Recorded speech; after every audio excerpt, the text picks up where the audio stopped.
Compromise कर रहे हैं उस डेटा को एक विदेशी कंपनी के हाथ में सुपुर्द करके।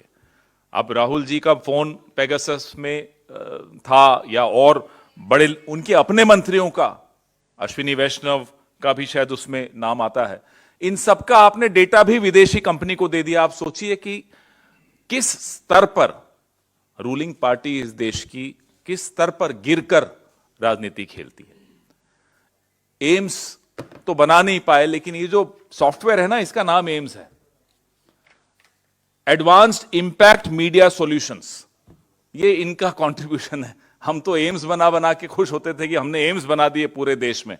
ये मोदी जी की सरकार इजराइल के साथ मिलकर एडवांस्ड इंपैक्ट मीडिया सॉल्यूशन एम्स लाई है। इसका अर्थ यह है कि हम सब के फोन्स हैक करना या हम सबको इतनी गलत सूचना भर देना समाज में कि समाज को मालूम ही नहीं पड़े कि सच क्या है, गलत क्या है।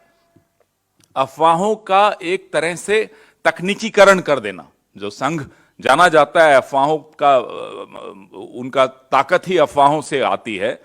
अब उस संघ की सरकार के हाथ में तकनीक आ गई है कि अफवाहों का कैसे तकनीकीकरण हो जाए और कैसे अफवाहें एक क्लिक में पूरे देश में फैल जाएं और लोग उसको सच मानने लगे। और उसका क्या प्रभाव हो सकता है, चुनाव में तो उसका प्रभाव होता ही है, लेकिन सामाजिक शांति और सौहार्द को बिगाड़ने में उसका किस तरह का दुरुपयोग होता है, वो आपके सामने है। आपके सवाल।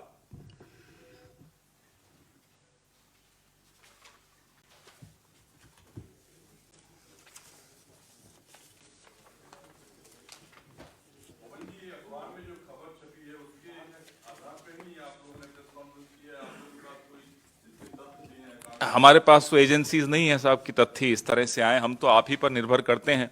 और ये काफी पत्रकार कई महीनों से, जैसा कि सुप्रिया जी बता रही थी, कई महीनों से ये पत्रकार खोजी पत्रकारिता करते हुए इस निष्कर्ष पे पहुंचे, जहां ये उस कंपनी के, जिस कंपनी की हम बात कर रहे हैं, इजराइल की कंपनी की, उस कंपनी के अधिकारियों से उन्होंने बात की अंडर कवर बनकर, और उस बात के आधार पे ये सारे तथ्य निकले हैं कि कहां कहां किन किन देशों में उन्होंने चुनावों पर प्रभाव डाला है। ये पूरी एक खोजी पत्रकारिता है, एविडेंस के साथ, तथ्यों के साथ इन्होंने छापा है।